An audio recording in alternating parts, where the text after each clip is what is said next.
French fry খেতে কার না ভালো লাগে, তাও যদি হয় মুসমুসে। আমি আজ কাঁচা আলু দিয়ে ফ্রেঞ্চ ফ্রাই করে দেখাবো। তার জন্য আসসালামু আলাইকুম, কেমন আছেন সবাই? আশা করছি ভিডিওটি সম্পূর্ণ দেখবেন। আমি প্রথমে আলুগুলো স্লাইস করে নিচ্ছিলাম। আমার কাছে ছোট আলু দিয়ে কাটতে সুবিধা হবে, এজন্য আমি আমার সুবিধা মতন ছোট সাইজের আলু দিয়ে কাটছি। আপনারা চাইলে বড় আলু দিয়ে করতে পারবেন। আমি স্লাইসটা অনেক পাতলা পাতলা করে করছি, তার কারণ আমি কাঁচা আলু দিয়ে আজকে ফ্রাই করে দেখাবো। দেখতে পাচ্ছেন আমি খুব ভালো করে ধুয়ে নিচ্ছি।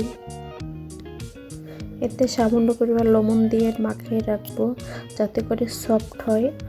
আর ফ্রেঞ্চ ফ্রাই যখন ফ্রাই করব তাতে করে যেন অনেক ক্রিস্পি হয়। এবার আলুগুলো তুলে নেওয়ার পালা। আমি অনেক সাবধানে আলুগুলো উঠে নিচ্ছি। দেখবো তো পানি ছিল, লবণ দিয়ে মাখায় রাখার কারণে অনেক পানি ঝরছে আলু থেকে। পরে কিচেন টাওয়েলের সাহায্যে ড্রাই করে নিতে হবে, তাতে করে পানি না লেগে থাকে আলুর গায়ে। এমনকি আমি বাটিটাও ড্রাই করে নিচ্ছি। তারপর আলুগুলো ড্রাই বাটিতে নামায় রাখছি।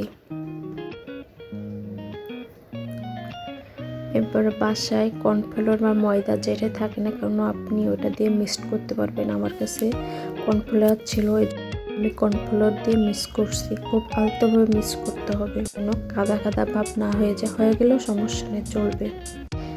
এটা মাখানোর পরে, আলতোভাবে মাখানোর পরে এটা রেস্টে রাখার কোনো প্রয়োজন নেই।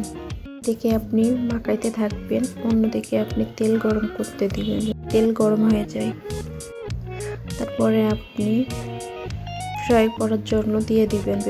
এটা আমি দুইভাবে ভাজবো, এই জন্য অর্ধেকটা প্রথমে দিছিলাম। এটা সব একসাথে দিলে ফ্রাই না হইতে পারে, এই জন্য আমি দুই ভাগ করে দিছিলাম। আপনি যদি আমার ইউটিউবে নতুন হয়ে থাকেন তাহলে সাবস্ক্রাইব করে আমার পাশে থাকবেন।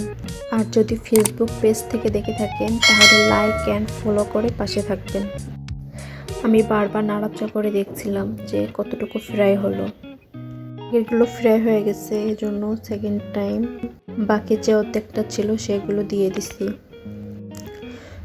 তারপরে আলতোভাবে নাড়াচাড়া করতে হবে। আবারও আগে লো ফ্লেমে রেখে এটাকে ফ্রাই করতে হবে। অল্প শেডের ব্রাউন হলেই চলবে। এরপর আমি আবার এগুলো উঠাই নিচ্ছি অল্প ফ্রাই হওয়ার পরে। এইভাবে ফ্রাই করলে এটা ফ্রিজে থাকার প্রয়োজন হয় না, আপনার সময়ও বাঁচে, আর এটা খুবই ক্রিস্পি হয়। এটা রেখে দিলাম কিছু সময়ের জন্য। এরপরে সবগুলো আমি আবার ফ্রাই করার জন্য দিয়ে দিছি। এবার কিন্তু আমি সবগুলো একসাথে দিয়ে দিছি ফ্রাই করার জন্য। আপনারা আপনাদের পছন্দ মতন কালার করে এটা ফ্রাই করতে পারেন।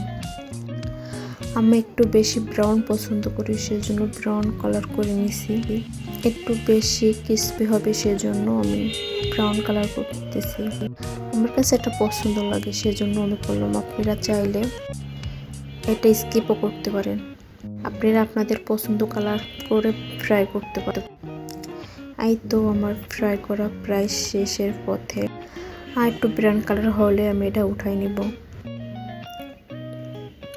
এই তো আমার ব্রাউন কালার হয়ে গেছে। আমি এটা সম্পূর্ণ একসাথে উঠাতে পারছি না, সেজন্য আমার কাছে জন্য এটা সরে যাচ্ছিল, সেজন্য অন্য একটা স্পুনের সাহায্যে এটাকে উঠাই নিলাম। এটা অনেক ক্রিস্পি হয়েছে, আপনাদের সাউন্ডটা শোনাতে পারলাম না। আমাকে সাপোর্ট করুন, পাশে থাকুন।